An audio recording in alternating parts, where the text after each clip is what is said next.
जय हिंद दोस्तों, स्वागत है आप सभी का हमारे इस यूट्यूब चैनल वी ज्ञान दी डाइवर्सिफाइड नॉलेज पर। दोस्तों 18 मार्च को इंडिया और बांग्लादेश के बीच में एक पाइपलाइन का इनॉग्रेशन होने वाला है और इस पाइपलाइन के माध्यम से इंडिया जो है वो बांग्लादेश को प्रोवाइड करेगा डीजल।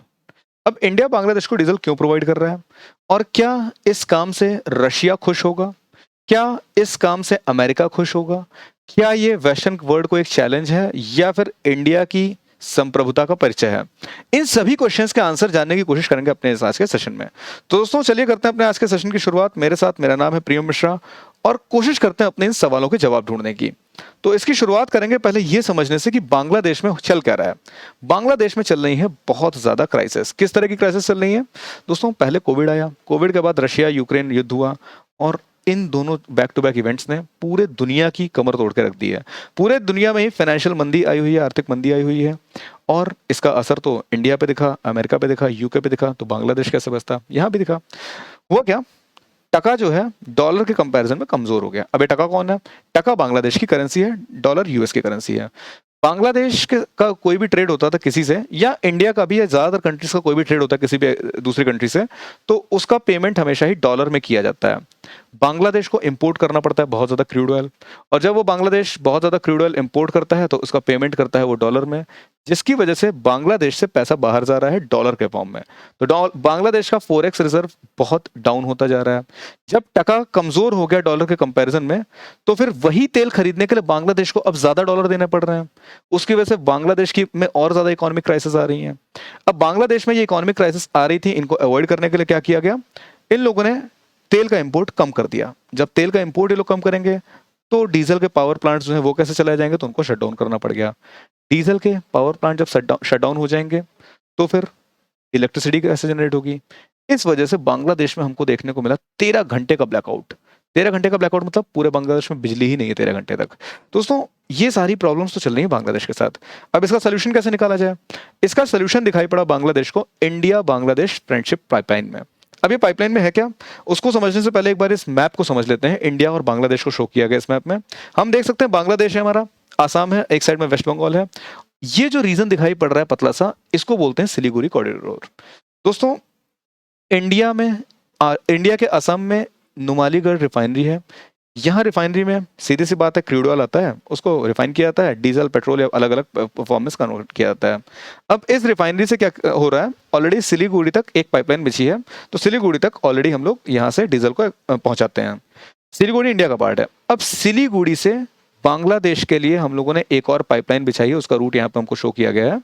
इस पाइपलाइन के माध्यम से बांग्लादेश को हम पहुंचाएंगे तेल, और यही है इंडिया बांग्लादेश फ्रेंडशिप पाइपलाइन। इस पाइपलाइन को बनाने में जो खर्चा आया है वो 3.46 बिलियन का आया है। दोस्तों 130 किलोमीटर अप्रोक्सीमेटली एग्जैक्टली लगभग 130 किलोमीटर लंबी पाइपलाइन है, जिसका 5 किलोमीटर इंडिया में लाई करता है, सिलीगुड़ी से जो शुरुआत हो रही है, बाकी हिस्सा जो है लाई कर रहा है बांग्लादेश में। इसका जो पेमेंट होगा, जो बांग्लादेश खरीदेगा तेल वेल और बाकी जो सब में खर्चा आया है, उस सबका पेमेंट करेगा बांग्लादेश लाइन ऑफ क्रेडिट के माध्यम से। अब लाइन ऑफ क्रेडिट क्या है अभी समझेंगे। 10 लाख मेट्रिक टन जो है वो तेल इंडिया बांग्लादेश को एक्सपोर्ट करने वाला है, और ये ट्रेड होगा रुपी और टका में। रुपी टका में ट्रेड होगा मतलब अभी तक जो बांग्लादेश को डॉलर देने पड़ रहे थे, इंडिया ने कहा हम आपसे डॉलर नहीं लेंगे, आप मुझे टका दे दिए, कोई दिक्कत नहीं है। हम आपसे कुछ खरीदेंगे तो हम आपको रुपी देंगे, आप हमसे कुछ खरीदेंगे हमको टका दे दिए, चलता है। ये चीज कहीं ना कहीं अमेरिका को बहुत ज्यादा प्रॉब्लम करेगी, अमेरिका को पसंद नहीं आएगी। दोस्तों ये लाइन ऑफ क्रेडिट को एक बार समझ लेते हैं क्या होता है। हम लोग अगर बैंक से पैसा लेना चाहते हैं तो दो तरीके से ले सकते हैं। एक तो होता है लोन, मतलब अपना पैसा नहीं, बैंक का पैसा लेना चाहते हैं अपने खर्चे के लिए, तो एक तो तरीका है लोन लेने का। दूसरा तरीका है क्रेडिट कार्ड से पैसा निकाल लें। अब दोनों में डिफरेंस क्या है? अगर हम लोन से पैसा निकालेंगे, लोन से पैसा लेंगे, तो क्या होगा, जिस दिन मैंने लोन लिया उस दिन से हमारे ऊपर ब्याज की दर लगना शुरू हो जाएगी, उसी हिसाब से हमको पेमेंट वापस करना पड़ेगा। क्रेडिट कार्ड में बैंक ने हमसे बोल दिया कि हमने आपको 1 लाख रुपया दे दिया है, जिस दिन आप इसको खर्च करेंगे उस दिन से हम लोग आपके ऊपर ब्याज लगाएंगे। तो ये दोनों क्रेडिट कार्ड और लोन के बीच में डिफरेंस समझ में आ गया। अब ये लाइन ऑफ जो क्रेडिट है आप समझ लीजिए क्रेडिट कार्ड की तरह काम करेगी, ठीक है। तो बांग्लादेश लाइन ऑफ क्रेडिट के माध्यम से इंडिया को पेमेंट करेगा। मैंने डिफरेंस आपको बता दिया, मतलब बता दिया लाइन ऑफ क्रेडिट का क्या होता है। अब देखते हैं कि प्रॉब्लम्स क्या आएंगी इसकी वजह से, जियोपॉलिटिक्स सिनेरियोस कैसे चेंज होंगे। रशिया, अमेरिका, बांग्लादेश और इंडिया, हमारा प्यारा भारत, ये 4 कंट्रीज का इस पूरी कहानी में इन्वॉल्वमेंट रहेगा। सर इन चारों की क्या जरूरत है? इंडिया बांग्लादेश के बीच में काम हो रहा है, रशिया अमेरिका बीच में क्या कर रहे हैं, आइए समझते हैं। देखिए इंडिया जो क्या कर रहा है अभी, रशिया से सस्ता तेल खरीद रहा है और बेच रहा है बाकी कंट्रीज को। अब रशिया से जब आप खरीद रहे हो तो रशिया का इन्वॉल्वमेंट तो स्वाभाविक है। जो युद्ध चल रहा है उसमें अमेरिका ने सैंक्शंस लगा रखे हैं रशिया के ऊपर, तो अमेरिका का रोल भी यहाँ पे स्वाभाविक है। आइए देखते हैं क्या रोल है इन लोगों के। तो बांग्लादेश और रशिया में कुछ बन नहीं रही है, इनके बीच में कुछ कॉन्फ्लिक्ट चल रहा है। इसको हम लोग अपने आज के सेशन में अभी जस्ट समझेंगे। अमेरिका ने क्या किया है, रशिया के ऊपर सैंक्शंस लगा रखे हैं। इंडिया रशिया का तेल खरीद के बाकी लोगों को बेचे दे रहा है, तो अमेरिका के सैंक्शन बाईपास हो रहे हैं एक तरह से। तो अमेरिका को तो किसी हालत में बात पसंद नहीं आने वाली है। डी डॉलराइजेशन भी हो रहा है, इंडिया और बांग्लादेश के बीच में ट्रेड हो रहा है वो रुपी और टका में हो रहा है, तो डॉलर की वैल्यू गिर रही, डॉलर को लात मार के अलग कर दिया हमने एक तरह से, इनको बाईपास कर दिया। तो दोस्तों अमेरिका को तो किसी हालत में बात पसंद नहीं आ रही है। अब रशिया को क्यों नहीं पसंद आ रही है, इस बात को समझते हैं। लेकिन इस बात को समझने से पहले ये समझ लेते हैं कि जब ना रशिया को पसंद आ रही है ना अमेरिका को पसंद आ रही है, तो इंडिया भला बांग्लादेश के लिए इतना बड़ा एडवेंचर क्यों कर रहा है कि दोनों से एक साथ दुश्मनी ले लें। उसका रीजन ये है कि हमारी अपनी वैल्यूज हैं। 2018 में डील हुई थी इस पाइपलाइन की, ये डील 2018 में हुई, उसके बाद वर्ल्ड सिनेरियोस चेंज हो गए। तो क्या हम अपनी बात से पलट जाए, ऐसा नहीं हो सकता है। इंडिया अपनी वैल्यूज को नहीं छोड़ सकता है। इंडिया अपनी संप्रभुता का परिचय दे रहा है कि भाई हम पूरी तरह से सोवेरियन है, हमारे ऊपर किसी का कोई प्रेशर नहीं है।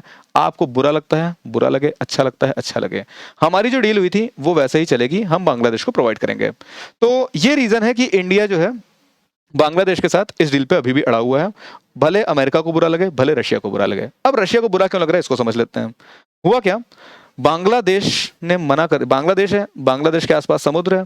अब बांग्लादेश का जो थोड़ा ये रीजन समुद्र का जो बांग्लादेश की टेरिटरी में रीजन आता है, बांग्लादेश ने बोल दिया है कि रशिया का कोई भी शिप हमारे पोर्ट पे नहीं आ सकता है। अब पोर्ट तो छोड़िए, हमारे टेरिटोरियल वाटर्स के अंदर भी नहीं आ सकता है रशिया का कोई भी शिप। ये इस वजह से 69 शिप्स जो थे रशिया के बाहर ही घूमते रहे और यहाँ से वापस चले गए, इनको यहाँ पे एंट्री नहीं मिली। दोस्तों बांग्लादेश में एक जगह है रूपपुर, इंडिया और रशिया ये दोनों मिल करके इस रूपपुर में एक न्यूक्लियर पावर प्लांट लगा रहे हैं जिससे कि बांग्लादेश का फायदा हो सके। इस पावर प्लांट के लिए कुछ सामान चाहिए था, वो आना था रशिया से। बांग्लादेश ने क्या किया, रशिया से आने वाले इस सामान को भी एंट्री नहीं दिया। इस वजह से रशिया ने जो है बांग्लादेश के एम्बेसडर को समन किया था और उनको डांट फटकार लगाई थी कि भाई क्या हो गया आपको, मतलब समझ में नहीं आ रहा क्या चल रहा है। तो एक तरह से देखा जाए तो बांग्लादेश पूरी तरह से रशिया के खिलाफ खड़ा हुआ है, जो उसकी हेल्प कर रहा है उसके भी खिलाफ खड़ा हुआ है। अब बांग्लादेश ऐसा करना क्यों चाह रहा है, उसका रीजन समझते हैं। उसका रीजन है अमेरिका, बांग्लादेश और अमेरिका के संबंध। दोस्तों बांग्लादेश में एक टीम थी रैपिड एक्शन बटालियन, एक पुलिस की विंग बनाई गई थी। पहले इसका नाम था रैपिड एक्शन टीम, बाद में चेंज करके इसको बटालियन कर दिया गया था। दोस्तों इनका काम ये था कि ये जो मतलब विरोधी लोग होते हैं, उपद्रवी लोग होते हैं, उनको ये लोग पकड़ते थे, उनका ट्रायल करते थे, उनका देखते थे कि भाई कैसे कंट्रोल किया जाए। कंट्रोल करने के लिए उन्होंने क्या किया, इन लोगों को, जिन उपद्रवी लोगों को पकड़ रहे थे, उनका डायरेक्ट एनकाउंटर कर दे रहे हैं, उनको डायरेक्ट मारे डाल रहे हैं। ना कोई मतलब जज, ना कोई वकील, कुछ नहीं, डायरेक्ट उनको उठाया मार डाला गया। जिसको इस टीम ने उठाया उसका दोबारा पता ही नहीं चला गया वो गया कहाँ। तो कहीं ना कहीं ह्यूमन राइट्स वाले इसका विरोध करते, सीधी सी बात है वही हुआ। वेस्टर्न वर्ल्ड ने इसका बहुत विरोध किया कि भाई आप ये गलत कर रहे हैं, और इसको इस पूरी टीम को एज अ टेररिस्ट ऑर्गेनाइजेशन घोषित करने की भी मांग उठी थी यूएन में। अमेरिका ने इस बटालियन के ऊपर लगा दिए हैं सैंक्शंस। बांग्लादेश चाहता है कि अमेरिका जो है ये सैंक्शंस हटा ले।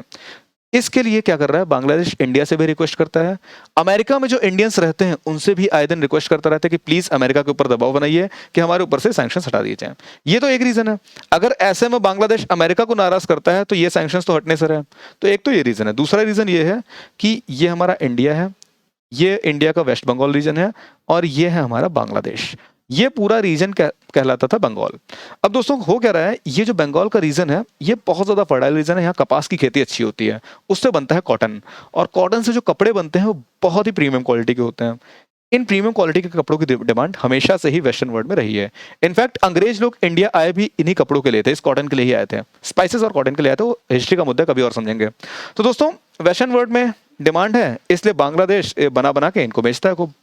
अब प्रॉब्लम यह है कि अगर अमेरिका को नाराज कर देगा बांग्लादेश तो वेस्टर्न वर्ल्ड भी नाराज होगा, उससे ये ट्रेड इफेक्ट होगा। बांग्लादेश की इकोनॉमी ऑलरेडी डाउन हो चुकी है, अगर ये ट्रेड भी इफेक्ट हो गया तो इकोनॉमी कर जाएगी पूरी तरह से क्रैश। इस वजह से बांग्लादेश किसी भी हालत में अमेरिका को नाराज नहीं करना चाहता है, और इस वजह से जो रशिया के साथ बांग्लादेश ने किया वो हरकतें करी। ये जो हरकतें थी बांग्लादेश की, ये हरकतें करी। दोस्तों आई होप ये पूरी कहानी समझ में आई होगी, पूरा किस्सा समझ में आया होगा। क्या है इंडिया और बांग्लादेश के बीच की कहानी, क्या है बांग्लादेश अमेरिका के रिलेशंस, क्या है रशिया और अमेरिका के रिलेशंस, क्या है रशिया और बांग्लादेश के रिलेशंस। हालांकि रशिया और अमेरिका के रिलेशंस हमने डिस्कस नहीं किए हैं, लेकिन वो तो सबको पता है। तो दोस्तों इसी के साथ करते हैं अपने आज के सेशन को एंड। मिलेंगे जल्दी ही किसी नए सेशन में किसी नए टॉपिक के साथ। इसी तरह से एनालाइज करेंगे और समझते रहेंगे क्या हो रहा है दुनिया में। So with this let us end the session here only. We will be meeting soon in some other session. Till then, जय हिंद, जय भारत।